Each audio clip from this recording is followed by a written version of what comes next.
ओवैसी के बयान पर सभी दलों ने एक साथ हल्ला बोल दिया। कांग्रेस और समाजवादी पार्टी भी इल्जाम लगा रही हैं कि ओवैसी यूपी चुनाव को हिजाब के बहाने सांप्रदायिक रंग देने की साजिश कर रहे हैं। असदुद्दीन ओवैसी का ये मुगालता ही रहेगा। वो जहां एक तरफ मुस्लिम महिलाओं को लगातार पर्दे में रखना चाहते हैं, ये उनकी दकियानूसी, संकीर्ण और कट्टरपंथी सोच है।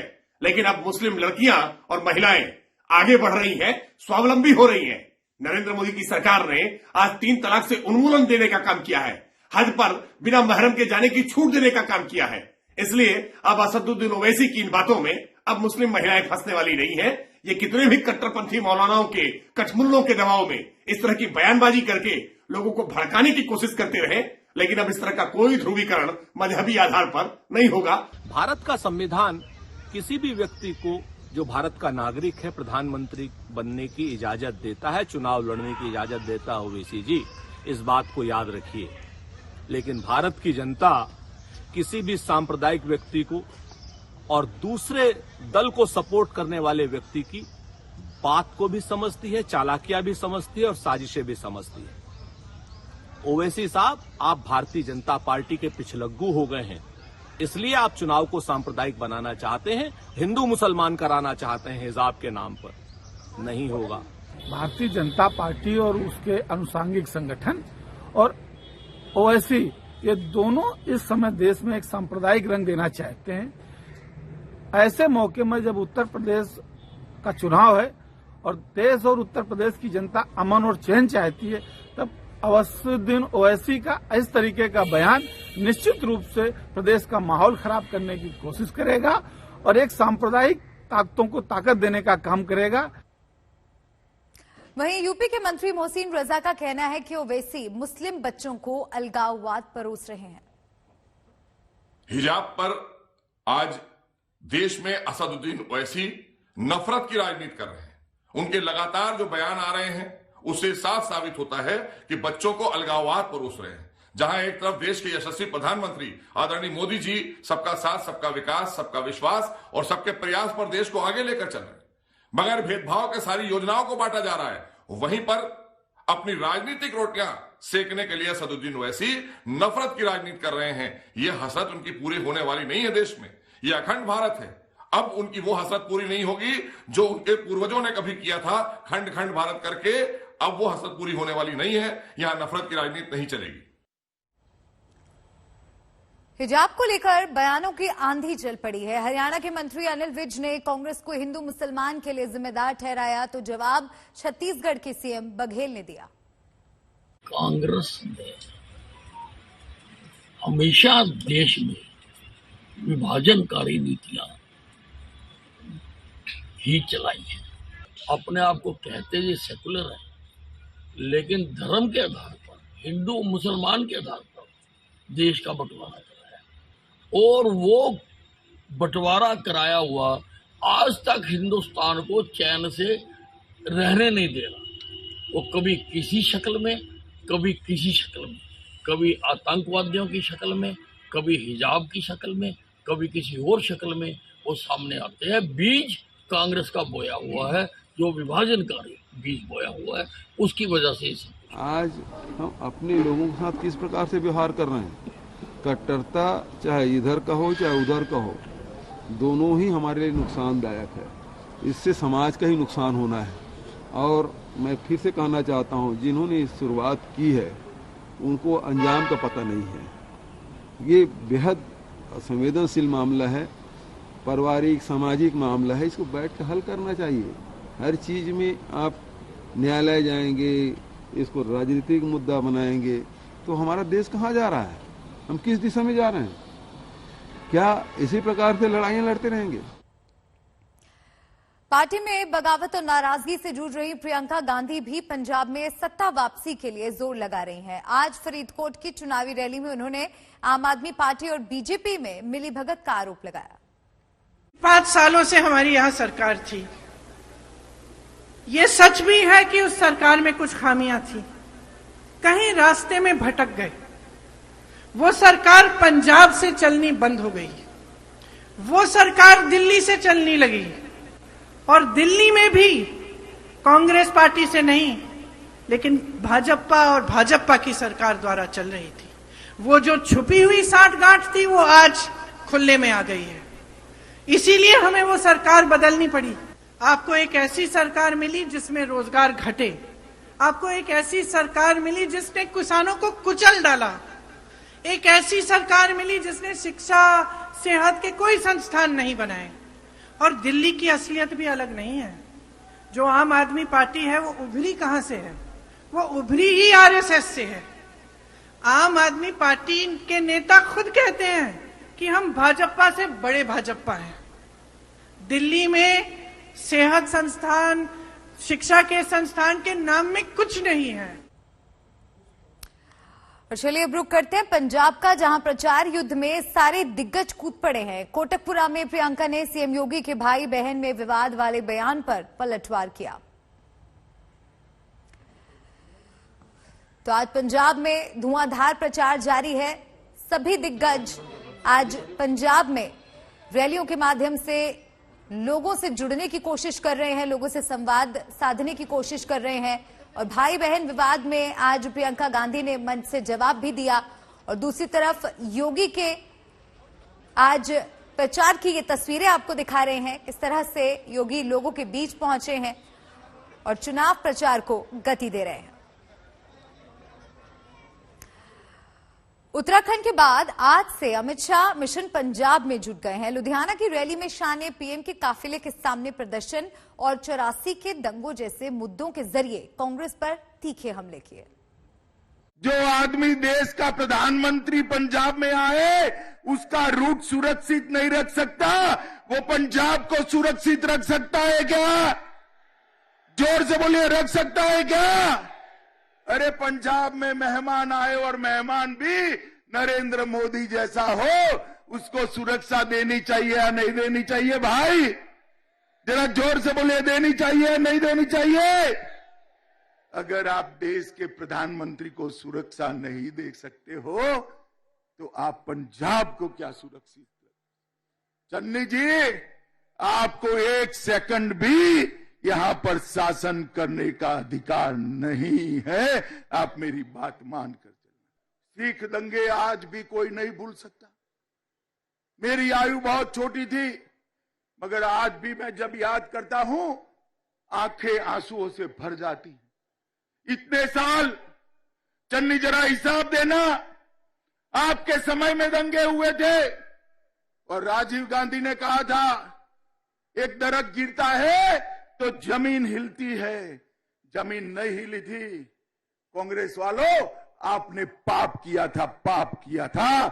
दिल्ली के अंदर सिखों का हत्याकांड करके बहुत बड़ा पाप किया। और जब उनके हत्यारों को पकड़ने की बात हुई तब भी आपने कुछ नहीं किया। नरेंद्र मोदी जी ने एसआईटी बनाई और जो लोग भागते फिरते थे उनको जेल की सलाखों के पीछे डालने का काम भी हमारे नरेंद्र मोदी जी ने किया। पंजाब में अवैध खनन के मामले पर नए सिरे से बवाल छिड़ गया है। रोपड़ के डिप्टी कमिश्नर ने मुख्यमंत्री चरणजीत सिंह चन्नी को अपनी जांच रिपोर्ट में क्लीन चिट दे दी है। चन्नी खुद को बेदाग बता रहे हैं तो विपक्ष इस जांच की हंसी उड़ा रहा है। आम आदमी पार्टी वाले झूठ का पलंदा बनाउंदे, गल्लां दा कड़ा बनाउंदे, इन्हां 'च कोई सच्चाई नहीं हुंदी। ये दुनिया भर दे इल्जाम दूसरे ते लगा दिंदे, अगले दा चेहरा खराब करदे ते बाद दे विच माफी मंग लेंदे। केजरीवाल ने कोई एक बार माफी नहीं मंगी, गडकरी साहब तो मंगी सी ते फाइनांस मिनिस्टर जैतली साहब तो मंगी सी, आ मजीठीए तो मंग के हटिया। ये बिना मतलब दे झूठे बंदे हैं। इन्हां ने गवर्नर साहब ਨੂੰ शिकायत करके देख ली, गवर्नर साहब ने इंक्वायरी करा दी। सच्चाई आखिर सच्चाई रहती है ते सच्चाई नहीं नितरना है। 111 दिन में उन्होंने गजब के चमत्कार किए हैं यहाँ पे कि उन्होंने खुद ही अपनी जांच करा ली, उन अफसरों से जांच कराई जो उसी इलाके के थे, जो शायद रेता चोरी में मदद करते होंगे। उसी इलाके के ऊपर से नीचे तक जो अफसर थे उन्हीं को कह दिया भाई तुम अपनी जांच करके बताओ। अपनी जांच कोई कैसे करा सकता है? अपनी जांच करा के 4 दिन में क्लीन चिट भी ले ली, कोई एफआईआर हुई, एफआईआर के बाद ही तो पावर आती है इन्वेस्टिगेट करने की, कुछ नहीं हुआ। यूपी के सीएम योगी आदित्यनाथ आज ताबड़तोड़ 5 रैलियों का कार्यक्रम करने वाले हैं। एटा की रैली में उन्होंने समाजवादी पार्टी पर गुंडाराज और दंगे भड़काने जैसे आरोप भी मढ़े। 2017 के पहले सत्ता के द्वारा प्रायोजित अपराधियों, पेशेवर माफियाओं के गुंडागिर्दी और अराजकता का अड्डा था। आपने 2017 के बाद एटा जनपद के उन कुख्यात माफियाओं के ऊपर सरकार का बुलडोजर चलते हुए देखा होगा और उनकी संपत्ति को जब्त होते हुए भी देखा होगा। क्या इससे पहले कभी माफियाओं के ऊपर बुलडोजर चल पाता था? ये बुलडोजर चलना चाहिए ना? कौन चलाएगा? मान्यता है कि जलेसर का घंटा जब देव मंदिरों में बजता है तो जो अपशकुन होता है वो अपने आप दूर भाग जाता है, और जो प्रदेश के विकास में अपशकुन थे वे अपशकुन जलेसर के घंटे से स्वतः ही दूर भाग जाएगा। और यही आह्वान करने के लिए आए हैं कि 5 साल में प्रधानमंत्री मोदी जी के नेतृत्व में डबल इंजन की सरकार ने जो किया है, भाइयों बहनों, ये हमारे लिए चुनाव जीतने का जुगाड़ भी नहीं था। चुनाव आएंगे जाएंगे, लेकिन सुरक्षा का माहौल मिलना चाहिए। हर गरीब को, हर नागरिक को सुरक्षा मिलनी चाहिए। हर गरीब के चेहरे पर खुशहाली झलकनी चाहिए। कोटकपुरा में प्रियंका ने सीएम योगी के भाई बहन में विवाद वाले बयान पर पलटवार किया। सुनिए। रिएक्शन है कि मैं अपने भाई के लिए अपनी जान दे दूंगी और मेरा भाई भी मेरे लिए अपनी जान दे देगा, तो विवाद कौन सा? योगी जी के मन में विवाद है, लगता है भाजपा में जो विवाद है उसकी वजह से कह रहे हैं, जो उनके बीच और मोदी जी और अमित शाह जी के बीच में विवाद चल रहा है।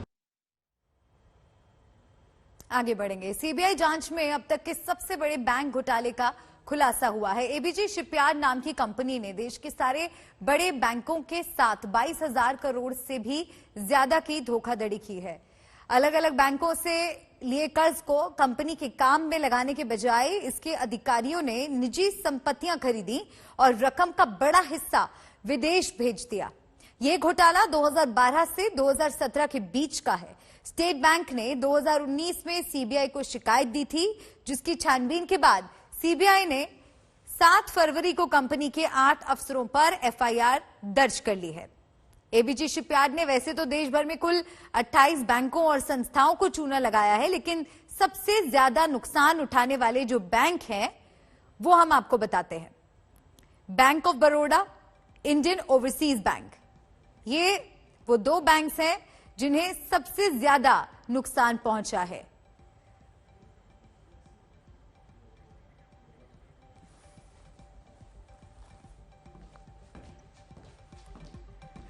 तो 22,842 करोड़ का एबीजी घोटाला, किस बैंक को कितना नुकसान हुआ, कितने करोड़ों का नुकसान हुआ, वो हम आपको दिखा रहे हैं इन ग्राफिक्स में।